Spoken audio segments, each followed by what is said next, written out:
Today, we have a very special podcast with two guests, which I haven't done before. And I've had both of them on the podcast before to discuss PDA.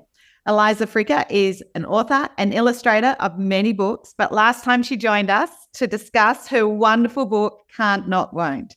Many of you know Laura Kirby, as you have her book, The Educator's Experience of PDA, which Eliza illustrated. Or you may have taken Laura's incredible course that's available on my website. So welcome back, Laura and Eliza. So special to have you both together to discuss your new book and to help my audience better understand PDA. So welcome. And why have you written this new book, The Teen's Guide to PDA? Well, the idea actually came from my lovely friend and colleague, Dr. Julia Willett, who is a clinical psychologist that I actually work with. We do assessments together. And just after the Educator's book came out, she said, Laura, it would be great if you and Eliza could write something for teenagers, because when we were doing our assessments, and we do assess quite a lot of teens for PDA, we just didn't have anything that we could signpost them to if they wanted to learn more about their profile. Everything, there's some amazing books on PDA, but there was absolutely nothing for this demographic, basically. All the other books on PDA were aimed at either parents or professionals or much younger children. So there basically wasn't anything out there for them. So that's why basically we still felt we had to write it.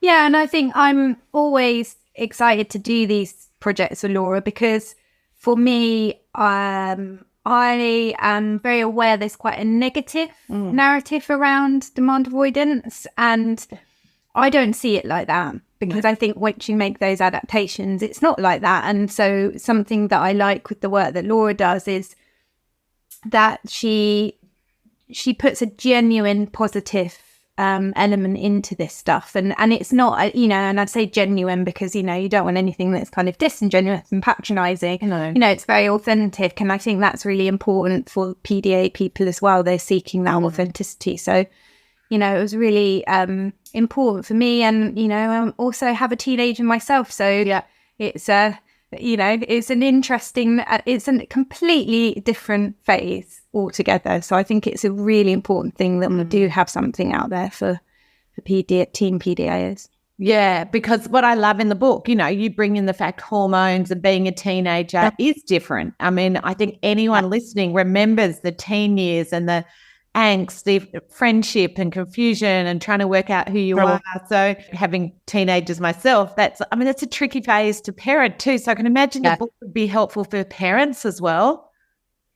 Yeah, and that's what's been so lovely, actually, but the feedback that we've had. We wrote this book for probably the hardest group of people to actually read the book. We've written a book for people who find the demand of reading potentially very, very difficult. So, we also wanted the book to be really useful for the parents of teenagers with PDA, but also for professionals as well. And we've had really lovely feedback, haven't we, from parents and professionals. But I think the other feedback that we've had that just absolutely made it for me was we've had some adults with PDA contact us and say how valuable they have found it, even though they're way beyond those teenage years now themselves, saying, I wish this book had been available when I was younger, but actually reading it now as an adult has also been really, really helpful for them too. So yeah, it was that's been lovely to hear that. And I saw that on the Jessica Kingsley website, that the reviews, I was really interested, the range of people who have written amazing reviews, how helpful the book's been for them, from educators to parents to adults. But that makes sense to me, because I think sometimes when you've experienced something, it doesn't matter when in life it's confirmed that was someone, that someone else relates to that experience. So I think that makes sense. And let's face it, a lot of our adults haven't had any supports along the way. Yeah. No. And that's where I love what you two are doing and changing things. So, and Eliza, why your illustrations just bring the book to life, because even if you're not a reader, just picking it up and flicking through those illustrations, it draws you in, doesn't it? Yeah, I think it's a different way. I think I know in the early days when I was trying to find things to read that resonated or chimed, and I couldn't find anything. And I think often, particularly with parenting books, they can seem very much they're telling you what to do. And I think with illustrations, it softens that. It's very much creating a connection through the drawings to sort of say, oh, we are quite similar, and this is, how things play out for us. And I'm, hopefully it then resonates for other people without that kind of telling you what to do element that can be in a lot of these sort of books of this genre. Absolutely. And I think that's why your book, Can't Not Won't, was a bestseller, because it really did give both that authenticity that you're saying Laura brings. I think you bring that as well, Eliza, but also gave insight and understanding and compassion to how, I always say these young people are the bravest people I know. If I had PDA, I'd be in bed under my doona, wouldn't get me out, like no way. So they're so brave. And I think that's in all your books, both of your books, that sensitivity to acknowledging how what we can do to support our young people so that isn't so daunting and overwhelming. And when they are brave or, do things, not to then expect it tomorrow. I think that's what my big learning with PDAs is, like, just because they did it today doesn't mean it's going to happen tomorrow. Yeah. And that's living. I think that's the thing that people really need support around, is managing that level of uncertainty, isn't it, all the time, whether that's you with the demand avoidance or whether that's you supporting that person with that demand avoidance. It's very, very difficult, that. Yeah. Well, I think what I've learned from both of you is nearly my unconscious expectations. Like, no. Like, I think if a child does something, then we have an expectation that's going to be repeated. And as a teacher, we think, oh, well, I've taught, like, it's sort of that caught up in our job description, if that makes sense. Like, well, I'm a teacher, I want to teach something to a child, but then I have an expectation they know it moving forward and can redo it. And so for me to undo that learning, and I think that's where for me, both of you have really helped me notice my be more conscious of me doing that to children and students and helping other teachers understand that. Yeah, it's a very humbling experience, isn't it, when you're working alongside with a PDA, because you've got to shed all those preconceived ideas, and you are constantly thinking on your feet about what to do and how to manage that, aren't you? And I think as a parent as well, Eliza and I we couldn't pick our favourite illustrations from this, could we? Like, when we were looking through it, we were both like, oh yeah, I love that one.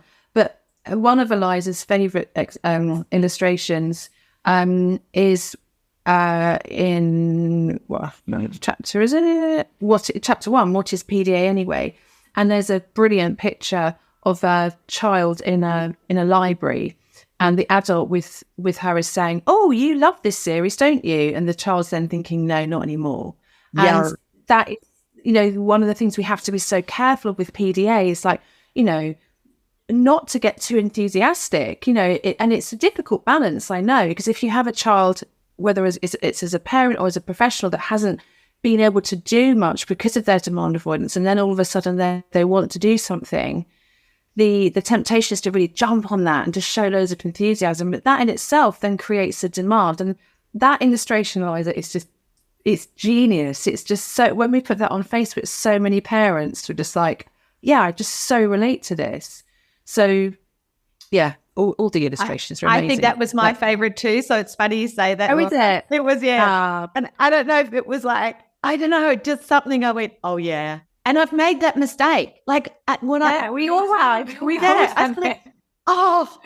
done that. Like, like just pointing that out. Like, oh, you remember you loved that video. Well, not anymore. Like, and you can see that, right? It's just like, I love Nemo, but not anymore. I had a beautiful little boy who, definitely looking back, PDA profile, and he was really into sharks and dolphins. So I spent all holidays like getting all the stickers, and I turn up the first day with all the sharks and dolphins, and I just saw his own disappointment that I had put that effort in to get all those stickers. Now he felt this huge demand, which I didn't understand at the time. This is 10 years ago before we even talked about it. But these are all the students that I keep reflecting on now and going, that makes sense. And then he wasn't even another sea creature that he became interested in. Like, it was just completely, no more sea creatures for me.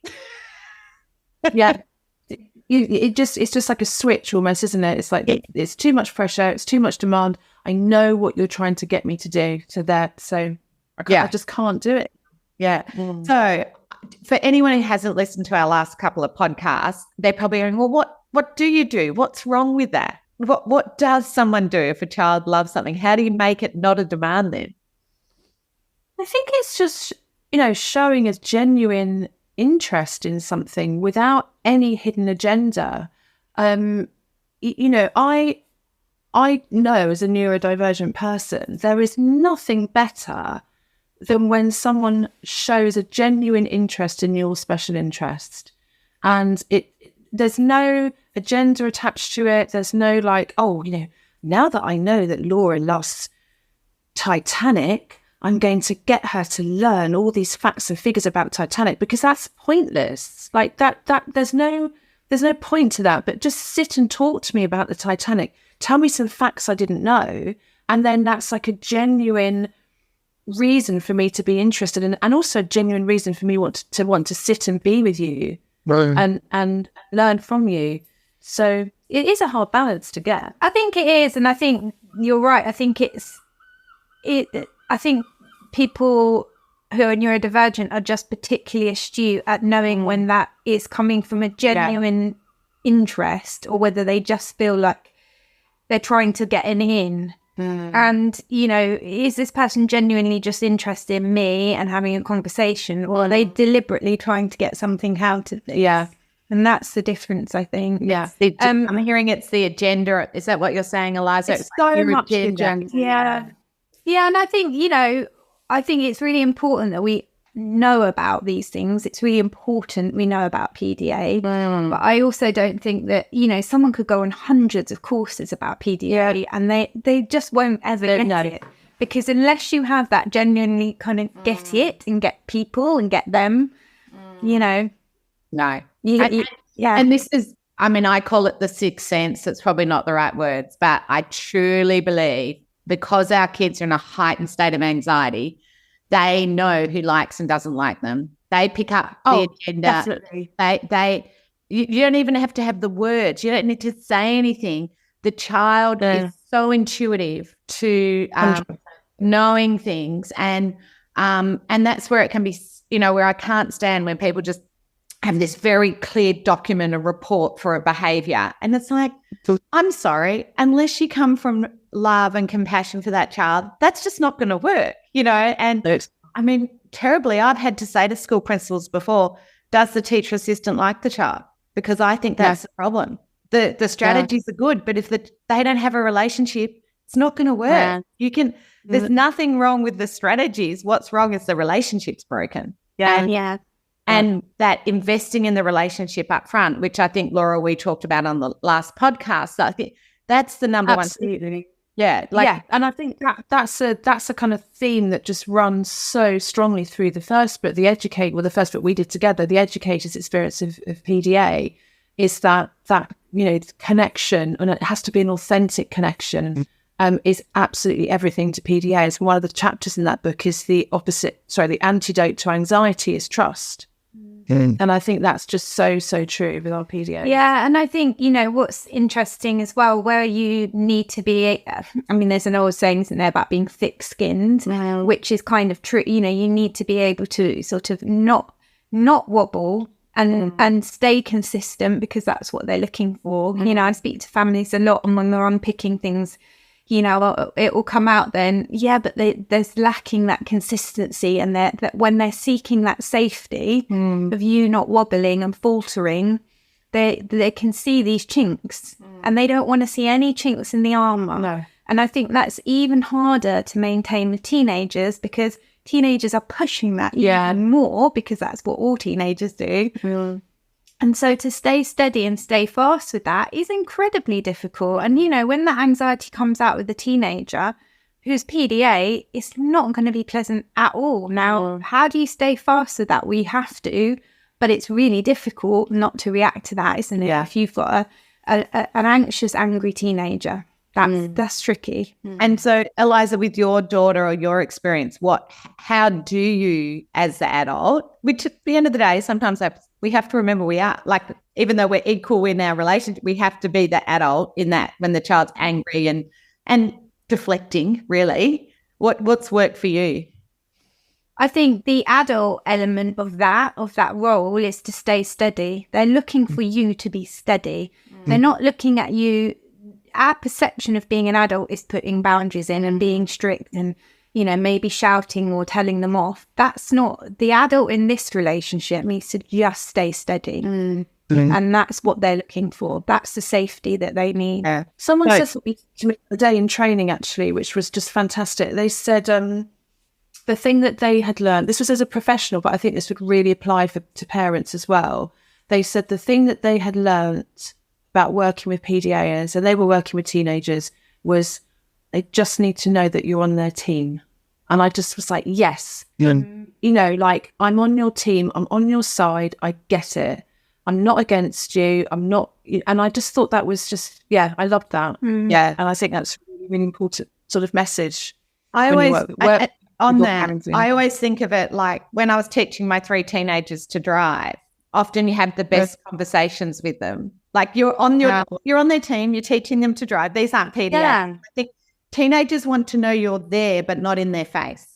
Does it like? Yeah. And so one of my young boys years ago, well, it was a young teenager, we'd walk our dogs together. And that's when he I've done that. Yeah. Yeah. He would share information. So it's sort of like parallel play with young children where I'm not touching your things or intruding, and I know you're angry and upset and frustrated. I'm just going to walk with you, just like when you're driving in the car, so you have the best information, but you're not reacting or trying to solve it. Like, I think that often escalates it. It's just, I'm here. And just me being here is being reassuring. And I think what some people try and do with teenagers, they try and solve it. And actually, our teenagers don't want it solved. They just want to be heard. They just want to be vented. Exactly. And people who've been to my workshops are listening, I call it being a GPS, because you can swear at your GPS. You can get angry with your GPS. Your GPS doesn't react. It just stays calm and keeps talking calmly. No. It sticks with you no matter how angry you are. And it's trying to get you somewhere. And actually, we've started work on our next 2 books, and I'm going to use that analogy of driving in books about, if you're driving, and I started using this in training, actually, and it's been really helpful for people to understand, when you're driving a car, you need to be in control of the car. And that's this need for autonomy is so important to PDAs.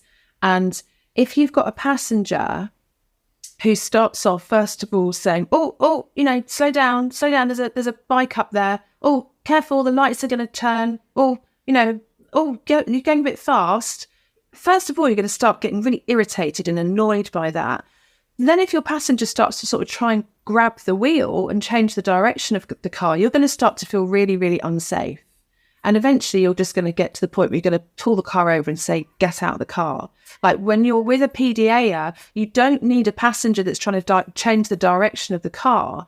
You need a passenger that if you ask for help, like when I'm driving, I might say, can you pass my water bottle? Or do you know which junction I take here? That I'm asking for help then. Or what can also be helpful is if my passenger says, do you know what? I think I know a quicker route. We could go off here if and I'm like, that's helpful to me. So that kind of getting alongside people. And I love your analogy of the GPS, Sue, because the GPS has got the same goal, hasn't it? It gets you to where you need to go as quickly and easily as possible. And this is what we need to do with our PDAs. It's about getting alongside next to them, not trying to take over, giving them the autonomy that they need, making the helpful suggestions when they're asked for, and helping them get to the destination as sort of smoothly and safely as possible. And I think that is essential, whether we're talking about learning as a PDA or just life. Yeah. Just supporting a PDA through life.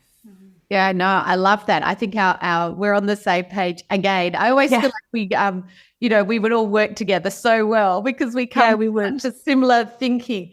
Because the other thing I love about a GPS, it never says no. It always just calmly redirects you. And I noticed you just said, did you know that there could be a shorter way? Like, you're not saying you should turn left or right, because I think the word should is a demand for some massive demand. Yeah. And I think this is where I call it your words matter, that for so many of our children, and often, Eliza, when I look at your illustrations in your books, I think it's about those words. The words that you use in the illustrations are the sort of words our children want to hear.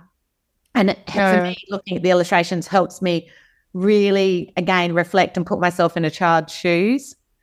And what was really interesting doing the teens book on PDA was, I think for most families, particularly when you're highly stressed, you're going to catastrophize anyway. But there is, I think, for families, this fear of the future. And I think what was really lovely when we did the book launch in London, so many of the teens that contributed to the book came. And I think that was the most wonderful thing about this whole project, because it was working with them. They were there and they were all doing all kinds of things now, different. And that was the thing I thought, if we could just show these families when they're in these, really in the pits with it, with, trying to manage school or whatever it is, they could have all just seen these teens and you just want to say, hold steady, hold fast. You will see that they were all brilliant. They were amazing. And I have to say the book is, the book would not have been worth writing without their input. I mean, I got very stuck writing the book on quite a few occasions. It didn't kind of flow out of me like the educator's book did. That was actually a very easy book to write. This was not an easy book to write. And I didn't actually, when I put the proposal into Jessica Kingsley, I said that we were going to get teenagers to sort of test drive it to make sure that they liked it, because obviously I'm not a teenager with PDA. I can't speak for them. But then because I got so stuck quite early on in the writing process, I then decided that I needed to speak to them and bring them very much into the writing process. And what they wrote was incredible. And actually, I finished writing that book with an even better understanding of PDA because of them, and their insight was so valuable. It was so honest as well. And I mean, I love the fact Alfie, who I've known for a long time, I've met him when he was probably 9 and had to leave, had to stop going to school. His mental health was very damaged by the school system. He couldn't leave the house. He couldn't wear clothes because of his sensory issues. But I love the fact that he said, so I wrote a little bio about all of them. I'll just read you Alfie's. Alfie's 15. He was diagnosed as autistic when he was 10, and then a year later with PDA. Alfie likes climbing, Dungeons and Dragons, blacksmithing, playing video games, and the family dog. He dislikes large social gatherings, pompous idiots, yogurt, and having PDA. Brilliant. They're just all amazing. So how did you actually include them in the process? It all in different ways. Some of them I did a Zoom call with, and we like this. We just chatted and I asked them the questions. Some of them I sent emails because they didn't feel they could meet me. They just answered the questions via email. Mika, who I've also known for years, Mika did it all through voice notes. So all differently, again, I had to sort of work with them on what they felt comfortable doing. But every single quote in that book that one of those teens has written, it's just an incredible insight into PDA. And again, I was looking at some of the feedback on Amazon the other day, and somebody who had written this book will help my teen feel like they're not so alone. And I just thought that's amazing. Yeah. Worth writing it for that, isn't it? Just to help one. Yeah, absolutely. And I think I did in my dream, Laura and Eliza, every secondary school, what we call secondary in Australia, has it sitting in their staff room, because I think a lot of secondary school teachers would pick it up and just flick through it over a coffee and go, that is a student in my class. That is a family. Yes. Yeah. And I think actually, I have two sons, and neither of my sons are PDA, but my youngest son had a terrible time with anxiety when he was younger. And I think actually, even just as an anxious young person, the book would be helpful. I think it's not just relevant to individuals who have a PDA profile. I think it will be helpful for lots of teenagers that are maybe just struggling a little bit. So, but those teenagers were just incredible. Actually, that I was so grateful for them for their input in the book. And then, as Eliza says, some of them came to the launch. And what was so lovely as well was that none of them had ever met before. But they were all chatting to each other by the end of the night. I mean, it was just amazing. It was just incredible. And there was a young person who is now a young adult with PDA, and they didn't actually write quotes in the body of the book, but I wanted them to read it. And again, I knew that they would give me very honest feedback. If you want honest feedback, I'll ask PDA. But she is now an engineer, like fully qualified engineer. But she messaged me to say she'd like to come, but she's not good on public transport, and she doesn't live in London, so it was quite a journey for her. And she walked in, and I was like, I just was so grateful that she'd come, and I knew that toll it had taken for her to come, but she did it, and she was chatting to other people then. It was just amazing. Yeah, and I think that's. Yeah, sorry, Eliza. Go ahead. Just to say, well, that's what I think is the biggest thing. I think that some going back to what I say about those sort of negative narratives around sort of people with PDA can't kind of do anything. Yeah. There's people out there that I've seen who kind of talk about, this kind of complete inactivity.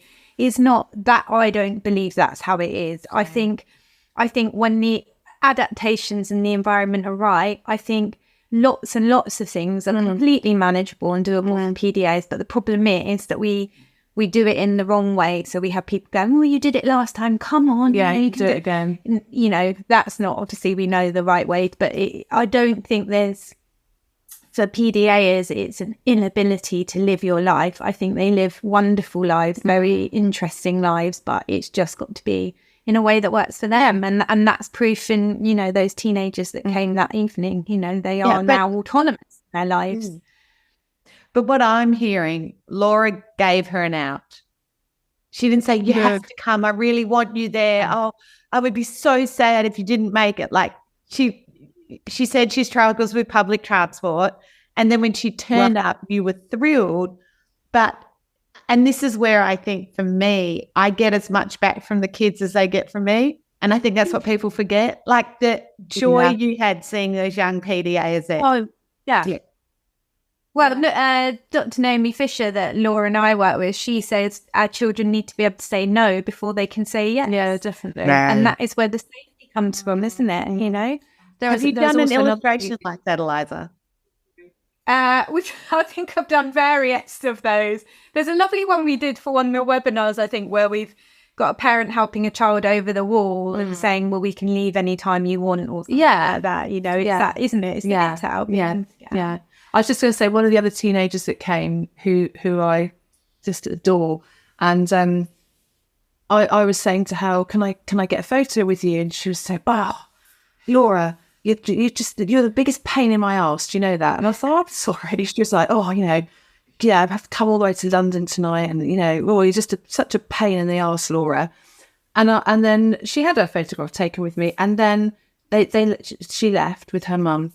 And then about half an hour later, I got the most beautiful text just saying, thank you so much for inviting me tonight, Laura, and for everything you've done for me. I'm so proud to have worked alongside you. And it's like, but again, she couldn't say that to me there on the night.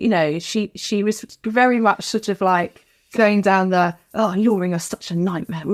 But yeah, but again, that message just, again, it's this equality. It meant as much to me that she was there as it did to her to be invited, I think. And I think that's what's so important. And PDAs is a very equal relationship. Absolutely. But, having worked with lots of PDAs, when they call me a pain in the ass, I just hear that like a love note. Like I know they wouldn't say to me if they didn't care. Like they're not going to be talking to people who mean nothing to them. So if they're exactly. Any feedback is like, to me, is just like, oh, you really want me to know that? Like, I don't know. I know that is like crazy, but I just don't hear it that way. Like, I often tell a story of one of my little boys who said he was going to kill me, and I wasn't offended because he really wasn't happy with me, and that's fine. I'm not going to react to that. Like, he was like, exactly. And again, like 20 minutes later, he's like sitting there like he'd never said it because I didn't react. Yeah. I just kept like, no, it doesn't. I'm never going to take it personally. And I think that's... No, you can't. There's no point. There's no point taking it personally. But also, I think if someone says, I'm going to kill you, then you have to, realise that they're probably feeling really, really anxious at that time. But also, if someone said that to me, I think, right, what am I doing wrong? Correct. I'm obviously doing something that is making this person feel really unsafe and really dysregulated. So about saying to them, you can't talk to me like that, or that's really, that's wrong. It's about thinking, okay, something about what I'm doing now is making this person feel unsafe, so I need to change my approach. It's really important. That's the biggest thing for me, that I naturally just hear, oh, I put too much pressure on, he's distressed, I'm going to move away, give him some space. I just go into that mode.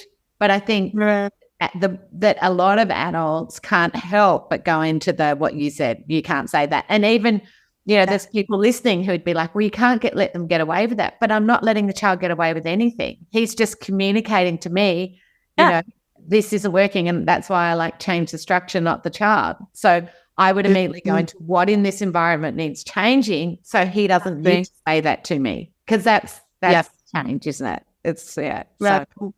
Now, I'm conscious you've given me half an hour of your precious time, and I just can't thank you enough. And congratulations on this book. And I did hear you saying 2 more on the way, so we can't. Yeah. Can you give us a little hint what they're about? Yes. So there's one is another book for children on PDA, but it's going to be a book for siblings of PDAs to help them understand PDA, but also maybe for friends of PDAs as well. So we're working on that today. And then we're doing another book, the Adult's Guide to PDA, which is going to be for parents. But I've had so many parents come up to me at the end of a workshop and say, Laura, could you write something that we could give to my mum or dad, like the grandparents that are maybe babysitting, the grandparents that don't quite get it, that are saying things like, oh, you're letting him get away with too much, or you shouldn't let her speak to you like that. But also a very, very easy to read guide that maybe could go to an extended family, but if your child goes to guides or scouts, you could give to the guide lead or the scout lead or the swimming coach or whatever, just so they've got a really easy to digest and understanding of what PDA is.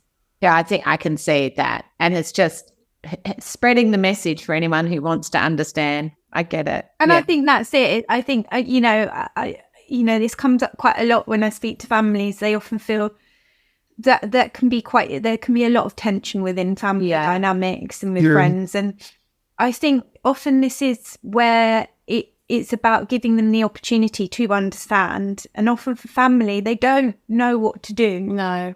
And so when they come into the home, they can feel quite helpless with that situation. And so, if it's a way that they can feel like they understand and they know where they stand. I had one family, they said they emailed their family just bullet points. Well, this is when you come in, don't do this, do this.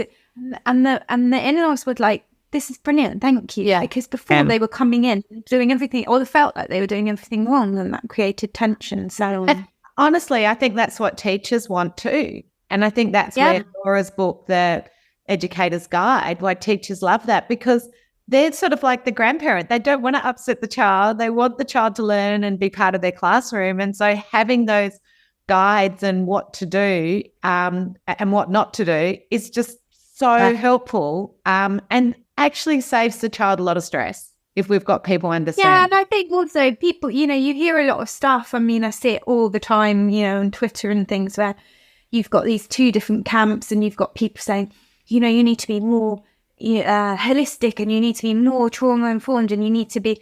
And these poor tired teachers are like, look, just tell me what to do. Yeah. You're using all this language on me. What do I do? What's the toolkit? Yeah, what's the toolkit? And I think that's the bit that, you know, is the way that we can kind of bring people together into the middle with this, giving actual, you know, like you said, the tools to do it, rather than, you know, being called out for using kind of woo-woo language that teachers who are knackered and have got loads to do are just going to be like, okay, but what do I do? Exactly. And then rather than spending hours trying to work out what to, I mean, I think, Laura, that's why your course has been so incredibly well received with the educators in my community, because they were desperate for what to do and how to engage our children. And you just step it out in such practical ways. I mean, I had an email last week from a teacher who said, I've done so many courses that were the biggest waste of time. I can't wait to get back to school tomorrow to try this stuff out. I know. I got all teary. I was like, that's what, you know, and she actually teaches the school I used to teach at, and I know how complex her school community is. I'm like, I used to teach there 30 years ago. But this is what I love about the work that we're doing.